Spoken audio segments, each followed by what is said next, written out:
Hi everybody, we're going to do a Q&A today. We are going to talk about the Moritz Grossmann Benu 37, the special edition that they made for Revolution magazine. So this is a limited edition piece. They made 8 pieces. We have number 3 of 8 here, and there's only, because they sold other numbers in the series, there's only, I believe, like 3 left. I was really interested in this watch myself. Like, I really wanted to see it in the metal. And then, fortunately, Weiko over at Revolution was kind enough to lend it to us for a couple weeks. So we actually have it sitting in our landmark shop for a couple weeks if you ever want to check it out. It is actually available for purchase as well.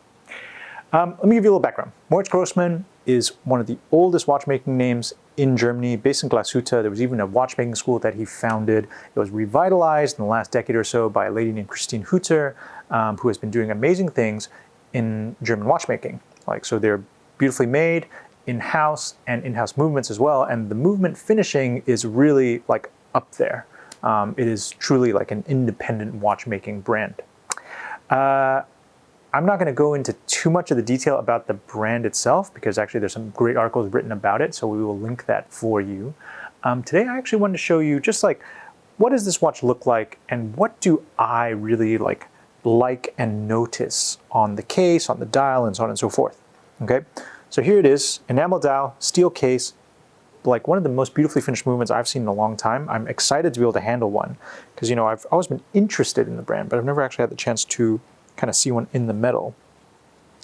And on the wrist, like, it's a lovely proportion. It's 37 millimeters in diameter, but relatively long in the lug. Okay.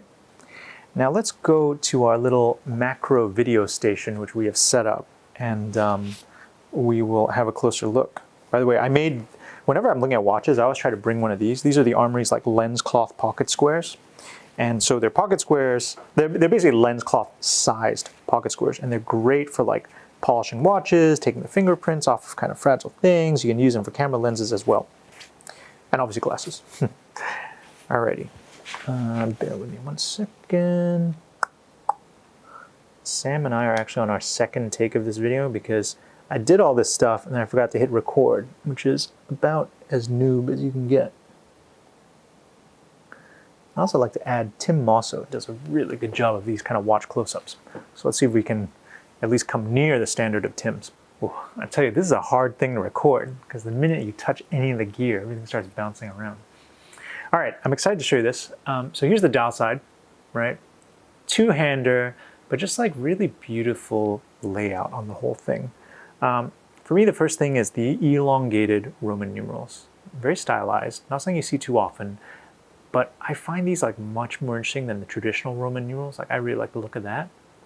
I love this negative space that they've created here. By leaving off the logo and just putting the logo down here instead, like, this has a really beautiful eye-catching harmony to it. Train track is awesome. And check these out. 1, 2, 3, 4 little diamond markers in the cardinal points. Another really beautiful touch. And then finally, the hands. I mean, how can you not notice the hands, right? Like, that is so, so, so thin. And you can just about see the hands, rather than being blued, have been purpled. So they take on this very slight purple hue, which against the ivory dial is really, really interesting to see. The ivory is beautiful, very perfect, kind of milky as you'd expect from an ivory dial. Now, one other thing I want to show you on the case, I think they did a really nice job with the crown. See that? Like, the crown has this little lip to it right there. So when you pull it, pardon my hands, I have a skin condition, so my hands are very dry.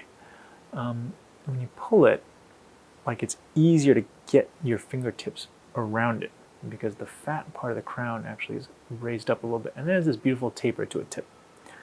Love it. Absolutely love it. All right, let's have a look at the other side. And bear with me, I just gotta fix the focus. See, like, when you're working on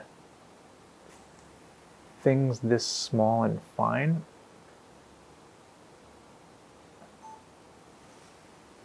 like the movement being slightly recessed downwards into the case already causes problems with the focus. So I actually have to manually refocus every time.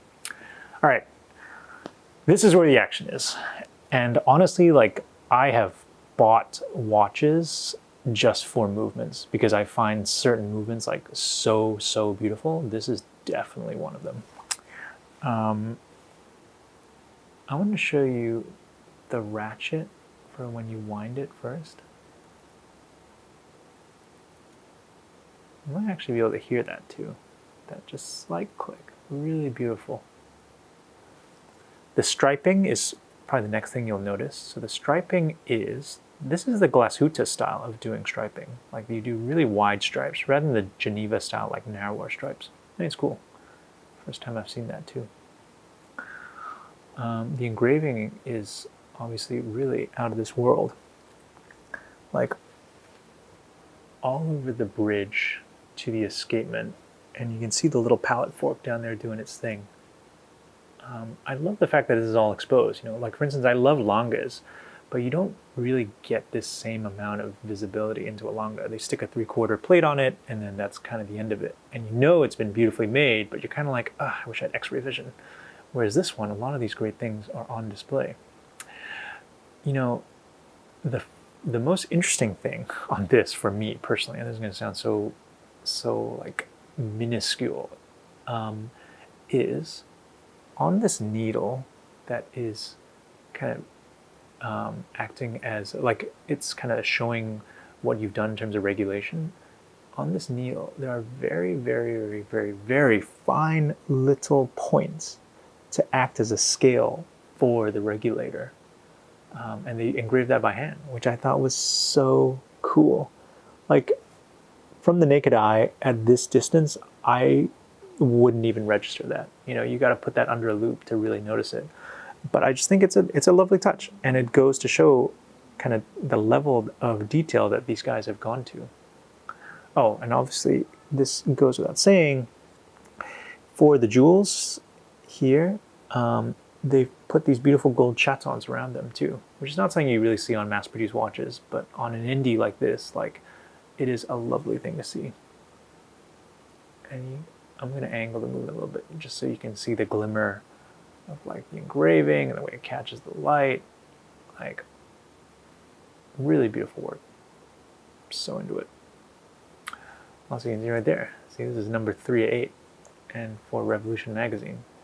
So good job to Moritz Grossmann, good job to Revolution magazine for putting together just such a compelling piece of work.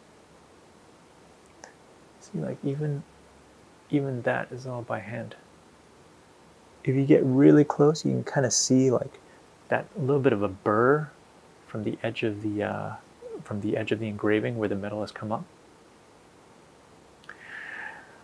Alrighty, so there we go. That is a little bit of a deep dive into the Moritz Grossmann Benu 37 for Revolution magazine. We have this in Hong Kong for another couple of weeks, and if you'd like to come and see it in person, or if even if you'd like to purchase it, you're absolutely more than welcome to. I hope you've enjoyed this. This is the first time I've done like a watch video like this up close, and I've really enjoyed it. It's been fun. All right, that's about it for now. Thanks for watching.